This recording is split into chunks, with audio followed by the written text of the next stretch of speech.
Hello students, तो आज lecture number 4 में हमें क्या पढ़ना है? Image formation by concave mirror. ठीक है, लास्ट लेक्चर में हमने कुछ 3-4 पॉइंट पढ़े थे बेसिक, जो जिनके रे डायग्राम भी बनाए थे हमने। ठीक है, कि अगर कोई लाइट की रे सेंटर ऑफ कर्वेचर से पास करेगी तो वो सेंटर ऑफ कर्वेचर के अलॉन्ग ही वापस चली जाएगी, यानी रिफ्लेक्टेड रे है वो अपने पाथ को क्या करेगी? रिट्रेस करेगी। अगर कोई लाइट की रे प्रिंसिपल एक्सिस के पैरेलल है तो वो फोकस से पास करेगी। अगर फोकस के अलॉन्ग आ रही है तो आफ्टर रिफ्लेक्शन प्रिंसिपल एक्सिस के पैरेलल हो जाएगी। ठीक, पोल पे अगर स्ट्राइक करेगी तो क्या होगा? तो टोटल में 4 केस पढ़े थे लास्ट क्लास में। आज यहाँ पर हमें टोटल 6 केस पढ़ने हैं, किसके? कॉनकेव मिरर के, image formation by concave mirror. ठीक, और ये जो केस है वो एग्जाम में आते हैं, इनके रे डायग्राम एग्जाम में पूछे जाते हैं, तो हमें टोटल रे डायग्राम भी बनाने आने चाहिए। तो कॉनकेव मिरर में टोटल 6 रे डायग्राम है। ठीक, 6 रे डायग्राम है। तो पहला रे डायग्राम क्या है? ठीक, व्हेन ऑब्जेक्ट एट इंफिनिटी। ठीक, अगर ऑब्जेक्ट हमारा इंफिनिटी पे है तो उसकी इमेज कहाँ पे बनेगी? रियल होगी या वर्चुअल होगी इमेज? ठीक, इमेज का पोजीशन, साइज, ये सारी चीजें यहाँ पे हमें क्या डिस्कस करनी है। तो कॉनकेव मिरर है, कॉनकेव मिरर यहाँ पे ले लेते हैं। ये कॉनकेव मिरर हो गया। इस कॉनकेव मिरर में ये पोल, फोकस और ये हो गया सेंटर ऑफ कर्वेचर। ठीक, ये सारी चीजें हो गई, pole, focus, centre of curvature. Question में क्या बोला है? क्वेश्चन में बोला है कि जो ऑब्जेक्ट है वो कहाँ पे? इंफिनिटी पे है, यानी ऑब्जेक्ट हमारा यहाँ पे होगा, इधर होगा इंफिनिटी, मतलब काफी दूर। ठीक, तो हमें एक कॉन्सेप्ट याद रखना है कि अगर कोई ऑब्जेक्ट इंफिनिटी पे होता है, ठीक, अगर कोई ऑब्जेक्ट इंफिनिटी पे है, जैसे सन हो गया, काफी दूर है, तो हम बोल सकते हैं कि सन कहाँ पे? इंफिनिटी पे है। तो अगर कोई ऑब्जेक्ट इंफिनिटी पे है तो उससे जो रे चलेंगी, ठीक, क्योंकि हमने फर्स्ट क्लास में डिस्कस किया है, कोई भी अगर ऑब्जेक्ट होता है तो उस ऑब्जेक्ट से क्या होती है? इंसिडेंट रे निकलती है, उससे जो भी रे निकलती है उनको हम क्या बोलते हैं? Incident ray. तो अगर कोई ऑब्जेक्ट इंफिनिटी पे होता है तो हमें याद रखनी है एक चीज की, इंफिनिटी पे जो ऑब्जेक्ट होगा उससे जो रे चलती है वो प्रिंसिपल एक्सिस के पैरेलल होती है। ठीक, कोई ऑब्जेक्ट अगर इंफिनिटी पे है तो हम ऐसा अज्यूम करके चलते हैं कि उस ऑब्जेक्ट से जो रे आ रही है वो कैसे आ रही है? प्रिंसिपल एक्सिस के पैरेलल। यही हमारे सिलेबस में है, वही हमें पढ़ना है। तो अगर ऑब्जेक्ट इंफिनिटी पे है तो रे जो है वो प्रिंसिपल एक्सिस के पैरेलल आएंगे। एक रे ये बना दी, एक रे और बना देते हैं। ये मैंने 2 इंसिडेंट रे बना दी। ठीक, अब एग्जाम में डेफिनेशन तो नहीं पूछेगा, बट मैं यहाँ पे 2 डेफिनेशन बता रहा हूँ छोटी छोटी। ठीक है, किसकी डेफिनेशन? एक तो ऑब्जेक्ट क्या होता है, दूसरा इमेज क्या होता है। चाहे तो उसको लिख लेना। ठीक, ऑब्जेक्ट क्या होता है और इमेज क्या होता है? ऑब्जेक्ट होता है जहां से रे निकलती है, जहां से लाइट निकलती है, जो सोर्स है ना उसको हम ऑब्जेक्ट बोलते हैं। लाइट का जो सोर्स है उसको हम क्या बोलते हैं? ऑब्जेक्ट। ठीक, लाइट का सोर्स है कोई भी, सिंपल जैसे ये पेन है, ये भी क्या है? एक ऑब्जेक्ट है। तो इससे इनफाइनाइट नंबर ऑफ रे हर एक पॉसिबल डायरेक्शन में चलेगी। तो कोई भी अगर ऑब्जेक्ट है, जैसे मान लिया मैंने ये ऑब्जेक्ट है, तो इस ऑब्जेक्ट से पॉइंट ऑब्जेक्ट ले लेता हूं, मान लिया ये ऑब्जेक्ट है कोई, तो इस ऑब्जेक्ट से जो रे चलेंगी वो हर एक डायरेक्शन में चलेंगी इस तरह से। ठीक, इन रे को हम क्या बोलते हैं? इंसिडेंट रे बोलते हैं। तो इंसिडेंट रे का इंटरसेक्शन पॉइंट हम ऐसा बोल सकते हैं कि इंसिडेंट रे जहां पे कट कर रही है। ठीक, कोई भी अगर लाइट का सोर्स है तो उससे लाइट चलेगी, या कोई भी ऑब्जेक्ट है तो उससे लाइट ट्रेवल करेगी इस तरह से। तो इन रे को हम बोलते हैं इंसिडेंट रे। इंसिडेंट रे का जो इंटरसेक्शन पॉइंट है, इंसिडेंट रे जहां पे मिलती है, उसको हम क्या बोलते हैं? ऑब्जेक्ट। ऑब्जेक्ट की डेफिनेशन हम याद रख सकते हैं, intersection point, intersection point of incident ray. Incident ray का जो इंटरसेक्शन पॉइंट है उसको ऑब्जेक्ट बोलते हैं। इसी तरह से इमेज की डेफिनेशन होती है। ठीक, अब ये इंसिडेंट रे किसी साइनी सरफेस जैसे प्लेन मिरर या स्फेरिकल मिरर उस पर टकराएंगी। उस पर टकराने के बाद जब वो रिफ्लेक्ट होंगी, ठीक, उस पर स्ट्राइक करने के बाद जब वो रिफ्लेक्ट होंगी तो रिफ्लेक्टेड रे जिस पॉइंट पर मिलेंगी, ठीक, सपोज एक ये आ रही है रिफ्लेक्टेड रे, एक ये आ रही है, ये 2 रिफ्लेक्टेड रे आ रही है। तो इंसिडेंट रे जब किसी सरफेस पर टकराने के बाद वापस आएंगी, रिफ्लेक्ट होके आएंगी, फिर वो रिफ्लेक्टेड रे जहां पे मिलती है, रिफ्लेक्टेड रे जहां पे मिलेंगी उसको हम बोलते हैं image. O for object, I for image. Image में हमें क्या याद रखना है? इमेज जो होती है वो क्या होती है? Intersection point intersection point of reflected ray, of reflected ray. Reflected ray का इंटरसेक्शन पॉइंट क्या होता है? इमेज होता है, ठीक। इन दो पॉइंट को एग्जाम में तो नहीं पूछेगा, डेफिनेशन पर याद रख लेना अच्छे, ठीक, काम आएंगे। अब यहाँ पर देखो, यहाँ पे अगर ऑब्जेक्ट इंफिनिटी पे है तो हमें अज्यूम करना है, जो हमारे सिलेबस में है, कि जो इंसिडेंट रे आएंगी उस ऑब्जेक्ट से वो क्या होंगी?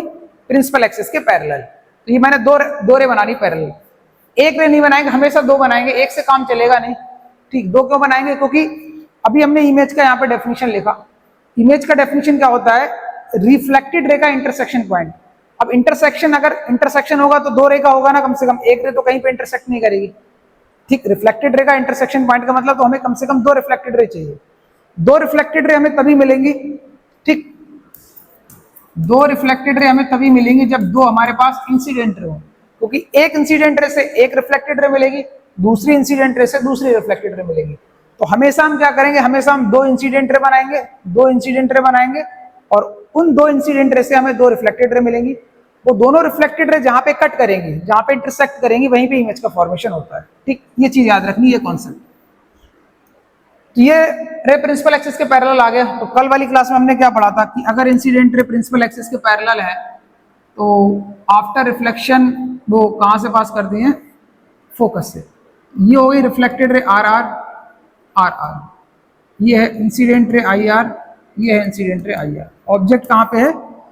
इन्फिनिटी। इन्फिनिटी पे अगर ऑब्जेक्ट होता है तो जो रे है वो प्रिंसिपल एक्सिस के पैरेलल आएंगी। पैरेलल रे होती हैं वो कहां से पास करती हैं? फोकस से पास करती हैं, ठीक। तो दोनों रिफ्लेक्टेड रे फोकस पे मिल रही है, तो जो इमेज है वो कहां पे बनेगी? अब यहाँ पे हमें तीन चीजें याद रखनी है, ठीक। यहाँ पे हमें क्या, कितनी चीजें पूछेगा क्वेश्चन में? तीन चीजें। इमेज के बारे में, इमेज के बारे में क्या क्या पूछता है? पोजीशन पूछेगा, पोजीशन,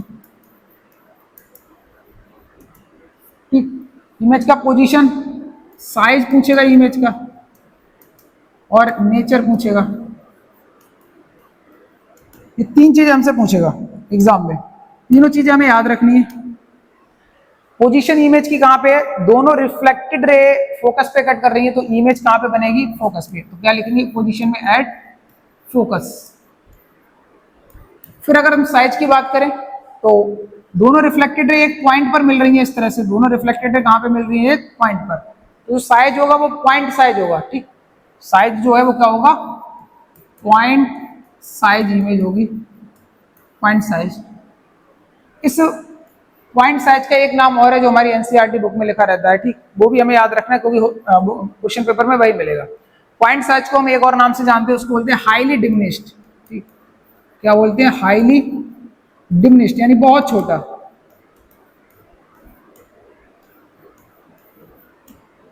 हाईली डिमिनिश्ड का मतलब क्या होता है? बहुत छोटा। नेचर पे आते हैं, ठीक।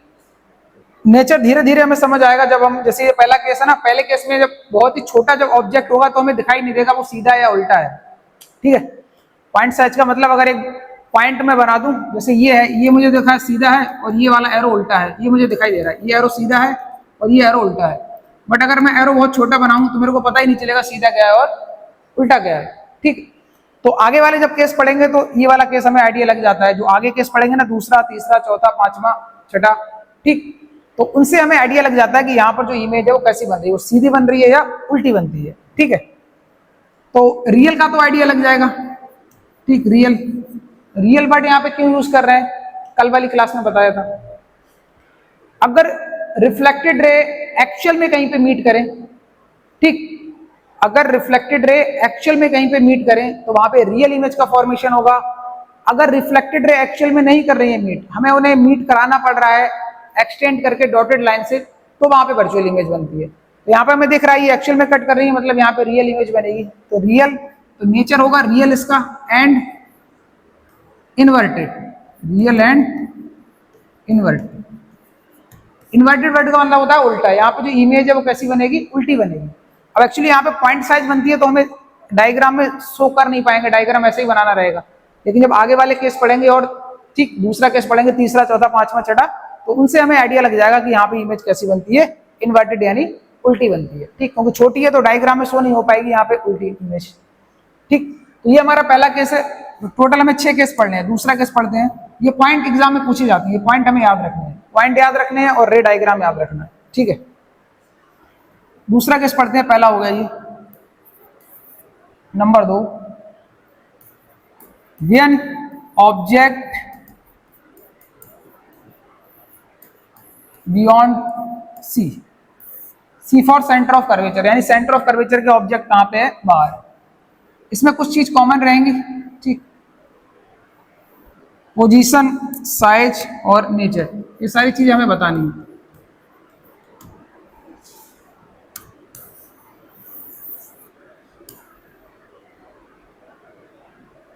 ठीक, देखो अब इसमें कुछ चीजें हमारी काम की नहीं है, इनको हटा देता हूं।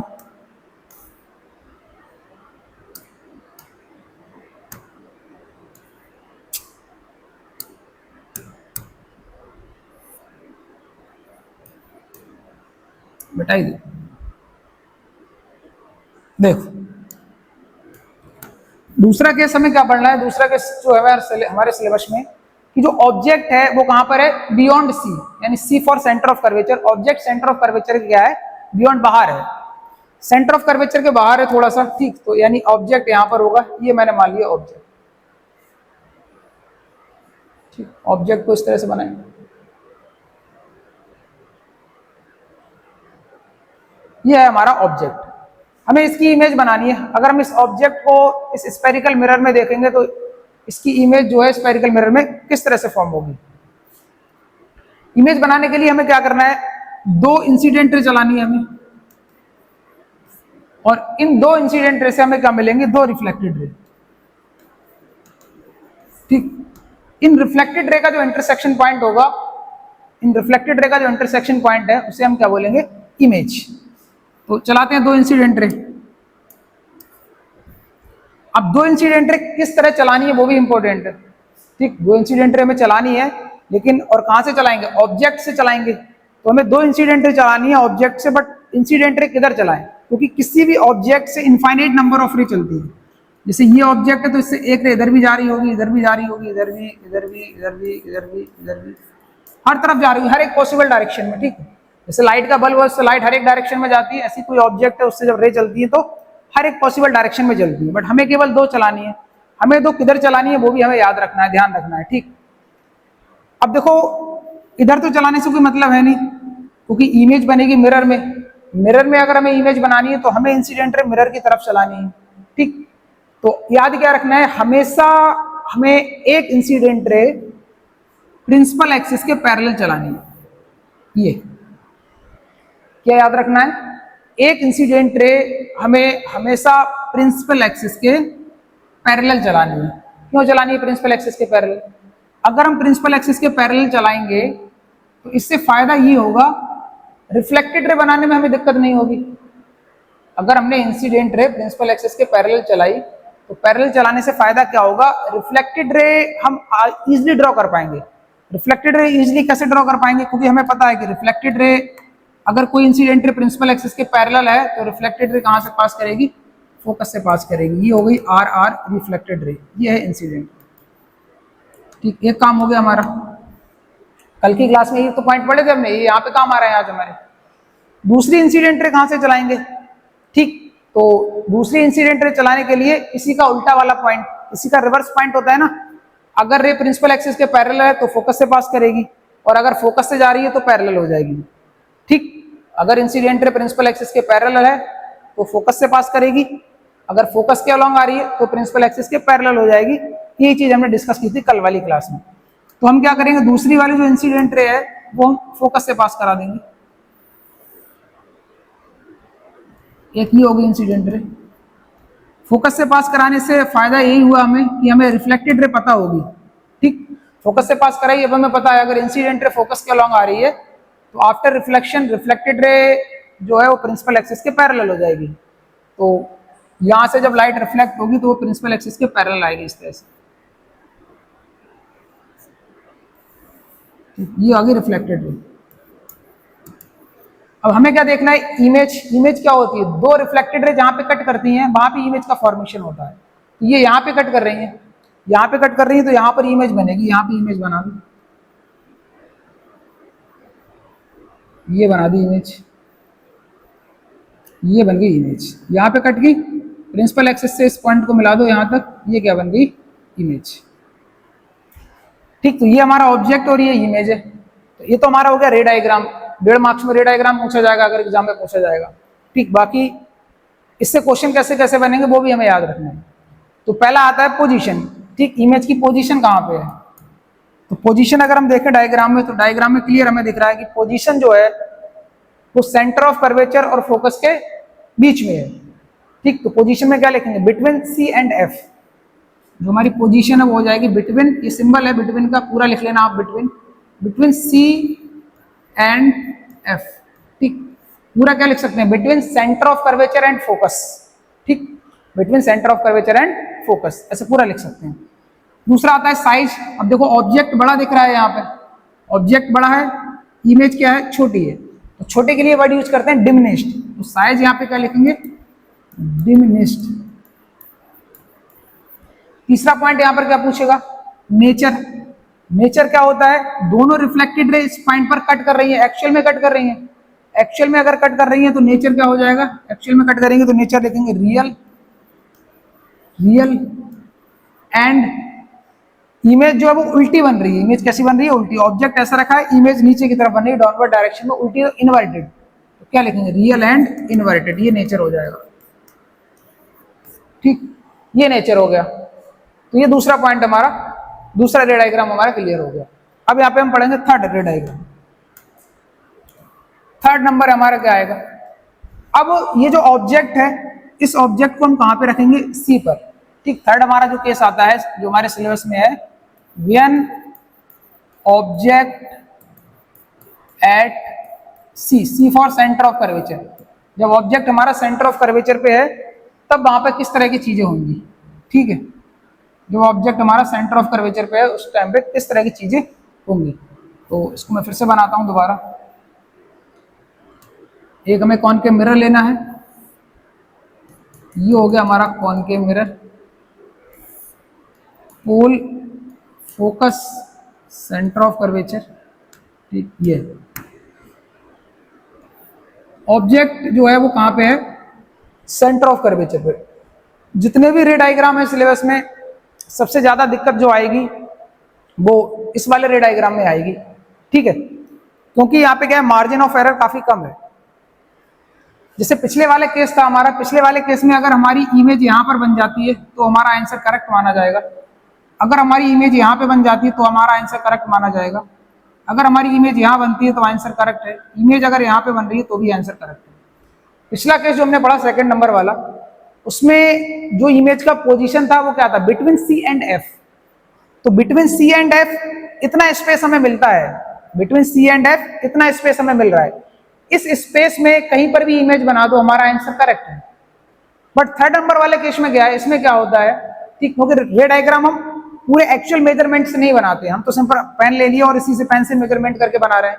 जरूरी थोड़ी ना इसका सेंटर ऑफ कर्वेचर यहीं पे हो। इसको पूरा जब गोला बनाएंगे तो सेंटर ऑफ कर्वेचर यहाँ पर भी आ सकता है, इधर भी आ सकता है। ठीक, तो हम पूरी तरह से मेजरमेंट यहाँ पे नहीं करते, रफ डायग्राम बनाते, लेकिन फिर भी हमें सही बनाना होता है। ठीक, इसीलिए हमें थोड़ी चीजें ध्यान रखनी है। तो इसमें तो हमारे पास काफी स्पेस है, कहीं पर भी अगर सी और एफ के बीच में बन रही है मतलब हमारा आंसर सही है, और अगर बीच में नहीं आ रही इसका मतलब आंसर रॉन्ग है, हमें मिटा के दोबारा रे डायग्राम बनाना है। बट इस वाले रे डायग्राम में क्या है? इस वाले रे डायग्राम में ऑब्जेक्ट हमारा सेंटर ऑफ कर्वेचर पे होता है और इमेज कहाँ पे बनती है? इमेज भी सेंटर ऑफ कर्वेचर पे ही बनती है। तो इसमें कुछ भी हो जाए, हमें इमेज जो है वो सेंटर ऑफ कर्वेचर पे ही बनानी है। अगर इमेज हमारी इधर बनी या इधर बनी तो हमारा आंसर रॉन्ग हो जाएगा। ठीक, तो इसमें हमारे लिए पिछले वाले केस में इतना स्पेस मिला है, इसमें कहीं पर भी बन गई इमेज तो आंसर सही है। इसमें केवल एक पॉइंट ही है, यहीं पे हमें इमेज बनानी है नीचे की तरफ, तभी आंसर हमारा करेक्ट होगा। तो इस थर्ड नंबर वाले केस में जो इमेज बनती है, ठीक, पोजीशन जो है वो इमेज कहाँ पे बनती है? एट सी, यानी इमेज सेंटर ऑफ कर्वेचर पे ही बनती है। अगर हमारा ऑब्जेक्ट सेंटर ऑफ कर्वेचर पे है तो इमेज भी कहाँ पे बनती है? सेंटर ऑफ कर्वेचर पे। दूसरा साइज जो है वो सेम होता है, इक्वल साइज। ठीक, इक्वल साइज, यानी जो साइज ऑब्जेक्ट का है वही साइज इमेज का होगा। ऑब्जेक्ट अगर हमारा 5 सेंटीमीटर का है तो इमेज भी 5 सेंटीमीटर की बनती है। ठीक, ऑब्जेक्ट अगर 5 का है तो इमेज भी 5 सेंटीमीटर की बनती है, और नेचर वही रहेगा, रियल और इन्वर्टेड। ठीक, यानी रे एक्चुअल में कट करेंगी तो रियल हो जाएगा और डाउनवर्ड डायरेक्शन में इमेज बनेगी तो इन्वर्टेड हो जाएगी। तो इसको जब बनाओगे धीरे धीरे प्रैक्टिस से बनेगा, ये एक बार में नहीं बनेगा। पहली बार में बनाओगे हो सकता है गलत बन जाए, ठीक, मिटा के दोबारा बनाना, ठीक, दोबारा बनाना, थोड़ा प्रैक्टिस कर लोगे तो आ जाएगा। बट ध्यान रखना है कि बनाना हमें सी पे ही, अगर सी के उधर उधर जा रहा है तो हमें क्या करना है, उसको अपने हिसाब से एडजस्ट करना है। ठीक, तो पहले बनाते हैं, अगर हो सकता है इसमें भी एक बार में एरर आए तो करना कुछ नहीं, उसको एडजस्ट कर देंगे। कैसे एडजस्ट करना है वो बताते हैं। तो काम वही करेंगे, एक इंसिडेंट रे हमेशा प्रिंसिपल एक्सिस के पैरेलल, हमेशा क्यों चलाएंगे पैरेलल, क्योंकि हमें पता है अगर रे प्रिंसिपल एक्सिस के पैरेलल है तो आफ्टर रिफ्लेक्शन वो फोकस से पास करेगी, ये आगे रिफ्लेक्टेड रे। ठीक, दूसरी वाली जो रे है, दूसरी रे कहां से पास कराएंगे, फोकस से, इसी का जस्ट उल्टा वाला पॉइंट। अगर हम फोकस से पास कराएंगे,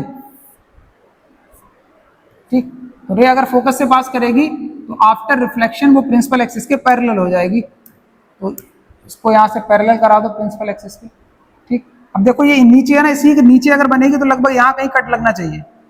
अगर हमें पता है कि इमेज सेंटर ऑफ कर्वेचर पे ही बनेगी तो कट कहाँ पे लगना चाहिए, यहाँ पे कहीं लगना चाहिए। यहाँ पे अगर कट लगेगा, यहाँ पे कट लगेगा तो ऐसे करके बना दो, ये ऐसे, इसको आगे ऐसे बढ़ा दो। ठीक, ये हो गई रिफ्लेक्टेड। ठीक, तो इस तरह से हमें देख लेना है कि यहाँ कट कहाँ पे लगेगा, यहाँ पे लगेगा, तो उस लाइन को थोड़ा बहुत हल्का फुल्का तिरछा कर सकते हो। ठीक, ऐसा नहीं कि इस तरह से लाइट जा रही है तिरछी, हल्का फुल्का थोड़ा बहुत, ठीक, 4-5 डिग्री ऊपर नीचे लाइन को करके एडजस्ट कर सकते हो डायग्राम में। ठीक, यहाँ पे कट लगा तो यहाँ पे हमारा क्या होगा, इमेज का फॉर्मेशन होगा, तो ये बन जाएगी हमारी इमेज। ठीक, साइज भी दिख रहा होगा ऑलमोस्ट सेम ही है।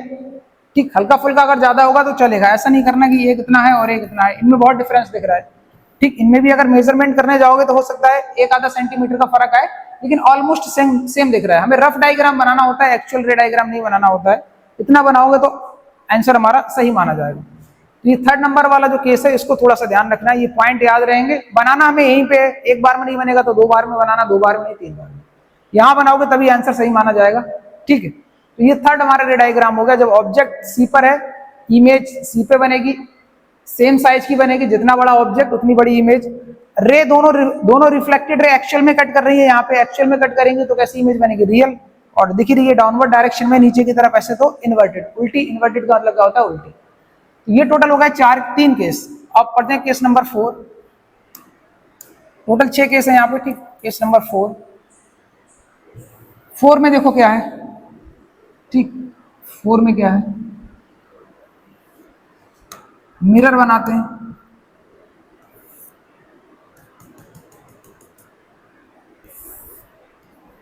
ये है पोल, या कहीं फोकस, इधर centre of curvature. Case number 4 का जो स्टेटमेंट है वो क्या है, ऑब्जेक्ट हमारा धीरे धीरे आगे आ रहा है। पहले केस में ऑब्जेक्ट इन्फिनिटी पे था, फिर सी से बाहर बियॉन्ड सेंटर ऑफ कर्वेचर, फिर सी पे आया, अब सी और एफ के बीच में आएगा। ठीक, तो क्या लिखेंगे, when object between C and F, when object between C and F, यानी object C centre of curvature and focus के क्या है, बीच में। तो रखते हैं यहाँ पे ऑब्जेक्ट को।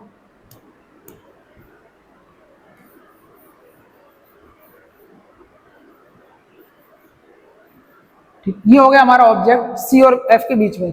सी और एफ के बीच में कहीं पर भी रख सकते हो, यहाँ पे रख दो, चाहे यहाँ रख दो या यहाँ पे रख दो, कहीं पर भी रखोगे कोई दिक्कत नहीं। अब क्या करना है हमें, भाई 2 रे चलानी है। एक रे प्रिंसिपल एक्सिस के पैरेलल, जो रे प्रिंसिपल एक्सिस के पैरेलल जाएगी आफ्टर रिफ्लेक्शन फोकस से पास करेगी। ठीक, वही सारी चीजें हैं, तो इसको क्या करो, फोकस से पास करा दो। ये होगी रिफ्लेक्टेड रे एक। दूसरा काम क्या करना है हमें, एक इंसिडेंट रे कहां से चलाएंगे, दूसरी वाली फोकस से चलाएंगे। ठीक, दूसरी वाली फोकस से चलाएंगे, इसको फोकस से पास करा दिया। अब जो इंसिडेंट रे फोकस से पास करेगी आफ्टर रिफ्लेक्शन प्रिंसिपल एक्सिस के पैरेलल हो जाएगी। ठीक, तो इसको पैरेलल करा दो।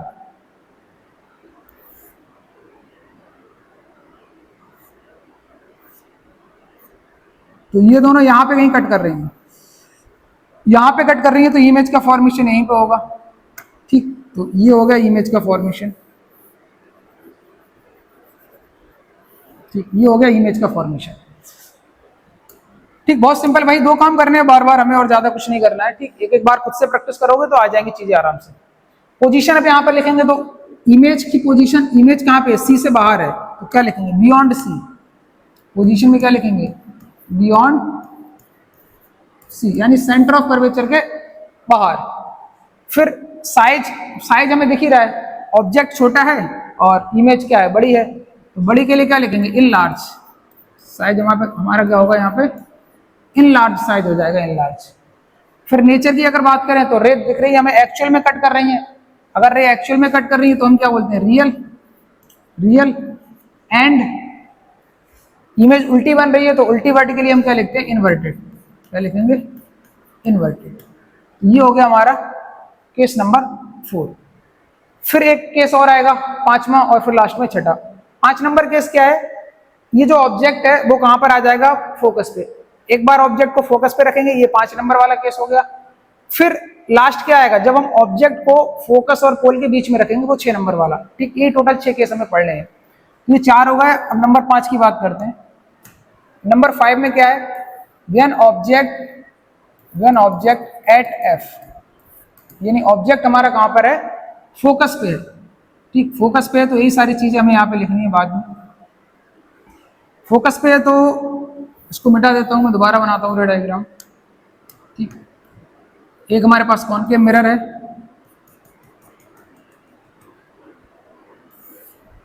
ये इसका पोल है, ये फोकस हो गया, ये सेंटर ऑफ कर्वेचर।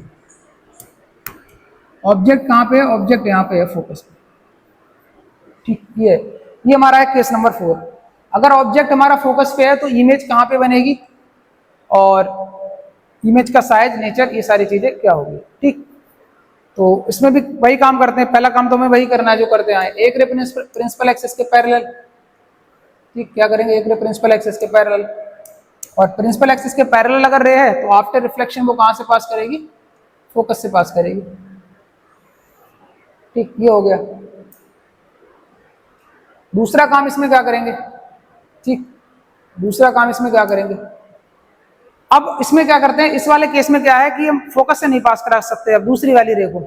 ठीक, अभी तक जो करते आए थे ये वाला केस थोड़ा सा डिफरेंट है। दूसरी वाली जो इंसिडेंट रे है वो फोकस से पास नहीं करा सकते, क्योंकि ऑब्जेक्ट ऑलरेडी फोकस पे है। कोई ऑब्जेक्ट अगर ऑलरेडी फोकस पे है तो उस ऑब्जेक्ट के अंदर से रे थोड़ा ना निकलेगी, अंदर से ऐसे ऐसे करके नहीं जाएगी ना, यहाँ से रे ऐसे फोकस से। ठीक, क्योंकि ऑब्जेक्ट यहाँ फोकस पे आ गया। तो उसमें तुम्हारे पास दो चीजें हैं, दो काम कर सकते हो, या तो सेंटर ऑफ कर्वेचर से चला दो, ठीक, या तो सेंटर ऑफ कर्वेचर से लाइट पास करा दो, या पोल से करा दो। दोनों में ही आंसर सेम आएगा। ठीक, दोनों में ही आंसर क्या आएगा, सेम। तो पोल वाला केस हमने क्लास में डिस्कस किया था, कल वाली क्लास में। तो क्या करते हैं, पोल से पास करा देते हैं। तो दूसरी वाली इंसिडेंट रे कहाँ, पोल पे गिरा देते हैं, ये पोल पे, ये आ गई पोल पे। ठीक, ये पोल पे आ गई। अब अगर कल वाली क्लास अगर याद हो तो क्या बताया था कि अगर पोल पर है तो ये जो पॉइंट है इसको बोलते हैं पॉइंट ऑफ इंसिडेंस। इस पॉइंट ऑफ इंसिडेंस को अगर सी से मिलाएंगे तो हमारा क्या बनेगा, नॉर्मल, यानी प्रिंसिपल एक्सिस नॉर्मल का काम करेगी। यहाँ पे इस पी पॉइंट पे अगर हम इस पी पॉइंट को सी से मिलाएंगे तो ये प्रिंसिपल एक्सिस है वो किसका काम करेगी, नॉर्मल। ये कल वाली क्लास में अच्छे से समझाया था। तो ये इंसिडेंट रे ग्रीन कलर वाली नॉर्मल से जितना एंगल बनाएगी, सेम एंगल पे लाइट क्या होगी, रिफ्लेक्ट हो जाएगी। तो रिफ्लेक्टेड रे कुछ इस तरह से आएगी। ठीक, रिफ्लेक्टेड रे कुछ इस तरह से आएगी। इस वाले केस में क्या होगा, ये हमें रिफ्लेक्टेड रे मिली, यहाँ पर जो हमें मिलती है। ठीक, अगर हम पूरा एक्चुअल मेजरमेंट से बनाए डायग्राम, पूरा अपना स्केल से, ठीक, और सेंटर ऑफ कर्वेचर जहाँ पे होता है एकदम बढ़िया करके बनाए, पूरा एकदम एक्यूरेट, क्योंकि ये तो रफ डायग्राम है। पेपर में भी हमें रफ डायग्राम बनाना रहता है। ठीक, तो जब रफ डायग्राम बनाएंगे तो थोड़ा बहुत तो एरर आएगा ही, लेकिन हमें चीजें याद रखनी है। ये चीजें याद रहेंगी ना इधर वाली, तो हम अपने डायग्राम को एडजस्ट कर सकते हैं। तो यहाँ पर जो रे है वो पैरेलल आती है। ठीक, पैरेलल आती है, हमें पैरेलल बनानी है। अगर पैरेलल नहीं आ रही है, इधर उधर जा रही है, तो मिटा के दोबारा रे डायग्राम बनाओ, हमें पैरेलल ही बनानी है। यहाँ पर जो रे है वो कैसी होती है, ये रिफ्लेक्टेड रे पैरेलल होती है। अब ये रे पैरेलल है। ठीक, तो पहले वाले केस में हमने क्या पढ़ा था कि अगर हमारा ऑब्जेक्ट इंफिनिटी पे है, अगर हमारा ऑब्जेक्ट इंफिनिटी पे है, तो ऑब्जेक्ट अगर इंफिनिटी पे होता है तो उससे जो रे आती हैं वो कैसी आती है, पैरेलल। ऑब्जेक्ट अगर इंफिनिटी पे होता है तो उससे जो रे आती है वो कैसी आई थी, पैरेलल। फर्स्ट वाले केस में उससे रे जो आई कैसी आई थी, पैरेलल। ऐसी ये रिफ्लेक्टेड रे अगर ये पैरेलल हैं तो ये कहाँ पे जाके मिलेंगी, ये जाके मिलेंगी इन्फिनिटी पे। ये कहाँ पे मिलेंगी, जाके इन्फिनिटी पे। तो इस वाले केस में फर्स्ट वाले का जस्ट उल्टा केस है, तो यहाँ पर जो पोजीशन है वो क्या हो जाएगी हमारी, एट इन्फिनिटी। साइज की अगर बात करें, ठीक, अब जब ये इन्फिनिटी पे जाके ऐसे मिलेंगी काफी दूर जाके, तो जो साइज है वो काफी बड़ा बनेगा। तो साइज यहाँ पे हो जाएगा बहुत बड़ा बनेगा, तो उसको बोलेंगे हाईली इनलार्ज। क्या लिखेंगे, हाईली इनलार्ज। हाईली इनलार्ज हो जाएगा साइज। नेचर की अगर बात करें तो इन्फिनिटी पे मिल रही है रियल, और उल्टी इमेज बनेगी तो रियल और इन्वर्टेड रहेगा नेचर। नेचर कैसा रहेगा, रियल एंड इन्वर्टेड। ये टोटल 5 केस हो गए। ठीक, एक केस हमें और पढ़ना है 6, जो हमारा लास्ट है। ठीक, टोटल यहाँ पे जो कॉनकेव मिरर में हमारे पास कितने केस हैं, 6 केस हैं। तो आज की क्लास में हम एक केस और पढ़ लेते हैं। ठीक, केस नंबर 6। छठे केस में हमें ऑब्जेक्ट को क्या करना है, थोड़ा और पास लेके आना है। ऑब्जेक्ट को और पास लेके आना है, मतलब ऑब्जेक्ट कहाँ पे लाना है हमें, ऑब्जेक्ट हमें लेके आना है फोकस और पोल के बीच में। ऑब्जेक्ट कहाँ पे लेके आएंगे हम, फोकस और पोल के बीच में। ये मिरर बना लिया हमने, ये एफ है ये पी है, इनके बीच में ऑब्जेक्ट को ले आएंगे। ये ले आए ऑब्जेक्ट। ये हमारा लास्ट वाला केस है। इसका स्टेटमेंट क्या लिखेंगे, when object between F and P, यानी फोकस और पोल के बीच में जब ऑब्जेक्ट है तो उस केस में इमेज कहाँ पे बनेगी, कैसे बनेगी, वो सारी चीजें यहाँ पे पढ़नी है। ठीक, देखो इसमें जो इमेज है वो मिरर के पीछे बनती है, बिहाइंड द मिरर। इमेज कहाँ पे बनेगी, behind the mirror. Behind the mirror कैसे बनेगी, समझो। क्या काम करना है, पहला काम तो वही है जो सब में करते आए, एक रे प्रिंसिपल एक्सिस के पैरेलल, और अगर रे प्रिंसिपल एक्सिस के पैरेलल है तो आफ्टर रिफ्लेक्शन कहाँ से पास करेगी, फोकस से। फोकस से पास करा दो, ये रिफ्लेक्टेड रे हो गई आर आर। ठीक, दूसरा काम क्या है इसमें, दूसरी वाली जो रे है वो कहाँ से पास करा दो, पोल से पास करा दो। ठीक, हम इधर आ गए ना, फोकस हमारे पीछे छूट गया। अगर जो चीज पीछे छूट गई उनको छूट जाने दो। ठीक, जो चीज अगर पीछे छूट गई ना, इस ऑब्जेक्ट से फोकस और सी पीछे है तो उसको पीछे जाने दो। आगे देखो क्या है, आगे पोल है, तो दूसरी वाली रे है पोल से पास करा दो। पोल से अगर पास कराएंगे तो क्या होगा, ये दूसरी वाली इंसिडेंट रे आई पोल पे। ठीक, जो पिछला वाला केस था वैसे यहाँ पे करेंगे। पोल से आई तो ये इंसिडेंट रे प्रिंसिपल एक्सिस से कितना एंगल बना रही है, तो ये नॉर्मल का काम करेगी। सेम एंगल पे जो लाइट है वो क्या होगी, रिफ्लेक्ट होगी। तो सेम एंगल पे जब लाइट रिफ्लेक्ट होगी तो ये आएगी हमारी रिफ्लेक्टेड रे। तो इस वाले केस में क्या होता है, ये जो रिफ्लेक्टेड रे हैं वो क्या हो जाती है, डाइवर्ज हो जाती है। ठीक, ये रिफ्लेक्टेड रे क्या होंगी, डाइवर्ज हो जाती हैं। डाइवर्ज का मतलब ये कहीं पे नहीं मिलेंगे, एक जा रही है इधर और एक जाएगी इधर। इनके बीच का जो गैप है वो इंक्रीज होता जा रहा है। डाइवर्ज का मतलब ऐसे डाइवर्ज हो रहे हैं, इनके बीच का गैप कंटिन्यूसली इंक्रीज हो रहा है, मतलब ये कहीं पे नहीं मिलेंगी। अगर रे कहीं पे नहीं मिलेंगी तो क्या बताया मैंने, अगर रे कहीं पे नहीं मिलेंगी तो क्या बताया मैंने, इमेज का नेचर कैसा हो जाएगा, वर्चुअल। 5 केस में रियल था, लास्ट वाले में आया वर्चुअल, ऐसे याद रख सकते हो। ठीक, 5 में रियल और इन्वर्टेड, और लास्ट में क्या होता है, लास्ट में होता है वर्चुअल एंड उल्टा आता है, जैसे इरेक्ट। इरेक्ट कैसे आएगा बताएंगे अभी। ठीक, तो इसमें नेचर क्या हो जाता है, वर्चुअल एंड इरेक्ट। 5 में क्या था, रियल एंड इन्वर्टेड। अब इरेक्ट कैसे होता है वो समझो। तो हमने क्या बोला, हमने बोला कि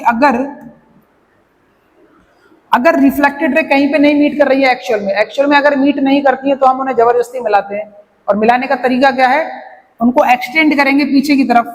मिलाने का तरीका क्या है, उनको एक्सटेंड करेंगे पीछे की तरफ, और एक्सटेंड करते हैं तो मिरर के पीछे जब भी रे डायग्राम बनाएंगे, मिरर के पीछे जब भी रे डायग्राम बनाएंगे हमेशा डॉटेड लाइन से, याद रखना है ये। मिरर के पीछे जब भी रे डायग्राम बनाएंगे हमेशा डॉटेड लाइन से बनाएंगे। तो ये मैंने डॉटेड लाइन से रे डायग्राम बनाया।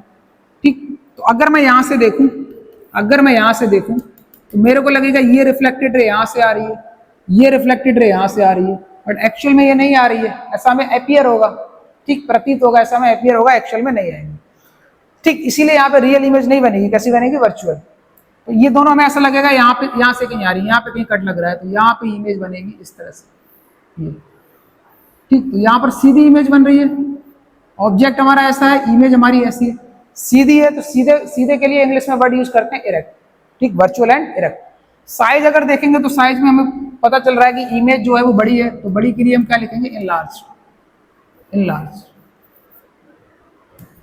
पोजीशन की अगर बात करें तो पोजीशन इस केस में हम क्या लिखेंगे, बिहाइंड द मिरर।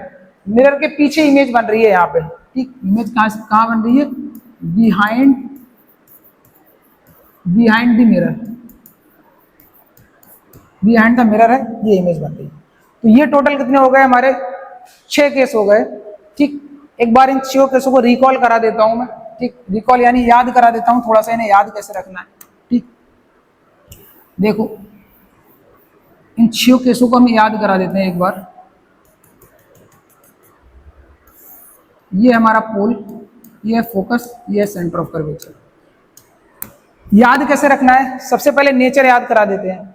नेचर क्या है, टोटल 6 केस हैं, तो पहले 6 केस याद करा देते हैं। 6 केस कौन कौन से हैं, पहला केस है इन्फिनिटी, दूसरा केस है यहाँ पे, ये है 2 नंबर, तीसरा केस है सी पर, चौथा केस है सी और एफ के बीच, ये 5वां केस है एफ पे, और छठा केस है एफ और पी के बीच। ये टोटल हमारे 6 केस हैं, ठीक। ये ऑब्जेक्ट की पोजीशन हो गई 6। हमें क्या बताना है, हमें इमेज की पोजीशन, इमेज का साइज और इमेज का नेचर बताना है। नेचर कैसे याद रखेंगे, स्टार्टिंग के 5 केस में, पहला केस, दूसरा, तीसरा, चौथा, 5वां, स्टार्टिंग के जो 5 केस हैं इनमें नेचर होता है रियल एंड इन्वर्टेड। इनमें नेचर कैसा होता है, रियल एंड इन्वर्टेड। और लास्ट का जो केस है 6 नंबर वाला, जब ऑब्जेक्ट फोकस और पोल के बीच में है, उस केस में नेचर कैसा आता है, वर्चुअल एंड डायरेक्ट। तो एक तो पॉइंट हमारा खत्म हो गया, नेचर। नेचर क्या है, स्टार्टिंग के 5 केस में रियल एंड इन्वर्टेड, और लास्ट में क्या है, वर्चुअल एंड डायरेक्ट, ठीक। अब पोजीशन याद कराते हैं। पोजीशन देखो कैसे याद रखेंगे। पोजीशन जो है सबसे पहला याद रखना है, ठीक। पहला जब इन्फिनिटी था, एक केस तो हमें याद ही रखना है, पहला जब हमारा ऑब्जेक्ट इन्फिनिटी पे था तो इमेज कहाँ पे बनी थी, तो इमेज बनी थी फोकस पे। ये पहली इमेज आ गई, नीचे इमेज की पोजीशन लिख रहा है। जब ऑब्जेक्ट हमारा इन्फिनिटी पे था तो इमेज कहाँ पे थी, फोकस पे थी इमेज, तो ये इमेज की पोजीशन हो गई पहला। जब ऑब्जेक्ट इन्फिनिटी पे, इमेज फोकस पे। अब इधर चले आओ धीरे धीरे, अभी फोकस पे है, फिर फोकस और सी के बीच में आएंगे, ये 2 नंबर हो जाएगा। फिर सी पर आएंगे, ये 3 नंबर हो जाएगा। फिर सी से बाहर आएंगे, ये 4 नंबर हो जाएगा। फिर सी से बहुत बाहर आएंगे इन्फिनिटी पे, ये 5 नंबर हो जाएगा, ठीक। और 6 नंबर पीछे चला जाता है। ये हो गई इमेज की पोजीशन, ठीक। ऑब्जेक्ट अगर इन्फिनिटी पे है तो इमेज बनेगी फोकस पे। ऑब्जेक्ट अगर सेंटर ऑफ कर्वेचर से बाहर है तो इमेज बनेगी सी और एफ के बीच में। ऑब्जेक्ट अगर सी पर है 3 नंबर पे तो ऑब्जेक्ट बनेगी, इमेज भी सी पे बनेगी 3 नंबर पे। ऑब्जेक्ट अगर सी और एफ के बीच में है, ठीक, 4 नंबर, सी और एफ के बीच में है ऑब्जेक्ट, तो इमेज कहाँ बनेगी, सी के बाहर बनेगी। ऑब्जेक्ट अगर फोकस पे है 5 नंबर, ऑब्जेक्ट अगर फोकस पे है तो इमेज कहाँ पे बनेगी, इमेज इन्फिनिटी पे बनेगी। 6 नंबर वाला थोड़ा सा डिफरेंट रहता है, याद रखना है। अगर ऑब्जेक्ट हमारा एफ और पी के बीच में है, ठीक, तो इमेज कहाँ पे बनेगी, बिहाइंड द मिरर, यानी मिरर के पीछे बनेगी, ठीक है। तो हमें पोजीशन याद हो गई इस तरह से, ठीक। ये सारी चीज हमें याद रखनी है।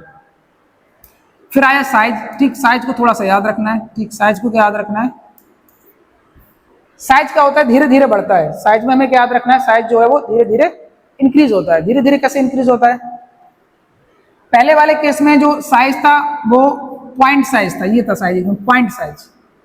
फिर देखोगे, अगर नोट्स बना रहे होगे तो देखोगे, या एनसीईआरटी में टेबल बनी होगी एक टेबल, उस टेबल को अगर देखोगे बुक में खोल के, ठीक है। तो पहले है पॉइंट साइज, फिर इमेज थोड़ी सी बड़ी बनेगी, ठीक। 2 नंबर में क्या होगा, ये पहला नंबर हो गया। 2 नंबर में क्या होगा, पॉइंट साइज से इमेज है थोड़ी सी बड़ी बनेगी, तो इसको बोलेंगे हाईली डिमिनिश्ड, इसको बोलेंगे डिमिनिश्ड। फिर जब सी पर आ जाएंगे 3 नंबर पर, तो सी पर बनती है इक्वल साइज की। तो साइज पहले था हाईली डिमिनिश्ड, हाईली डिमिनिश्ड के बाद आया डिमिनिश्ड, फिर आया इक्वल साइज। अब इक्वल पे आ गए, अब साइज बढ़ेगा, तो फिर क्या आ जाएगा, लार्ज, इनलार्ज लिखेंगे, इनलार्ज। तो चौथे नंबर पे जो है वो क्या आ जाएगा, इनलार्ज। इनलार्ज के बाद क्या आ जाएगा, जब हम इन्फिनिटी पे जाएंगे तो क्या आएगा, हाईली इनलार्ज, हाईली इनलार्ज। तो साइज भी हमें याद हो गया, पहले बहुत छोटा, फिर छोटा, फिर बराबर साइज का, फिर बड़ा, फिर बहुत बड़ा, और लास्ट वाला याद रखना है ये बड़ा, ठीक। लास्ट वाला थोड़ा डिफरेंट है तो वो याद रखना है हमें, बड़ा। तो इस तरह से हम सारी चीजें याद रख सकते हैं। ये चीज एग्जाम में पूछी जाती है। रे डायग्राम पूछे जाएंगे, रे डायग्राम की प्रैक्टिस करना है हमें। 2-2, 3-3 बार जब बनाओगे खुद से कॉपी पे तो अच्छे से आ जाएंगे, और ये सारे पॉइंट हमें याद रखने हैं, ठीक है।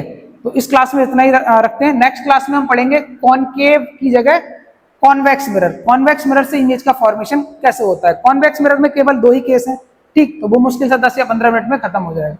ठीक, तो आज के लेक्चर में इतना ही रखते हैं। Thanks for watching this video.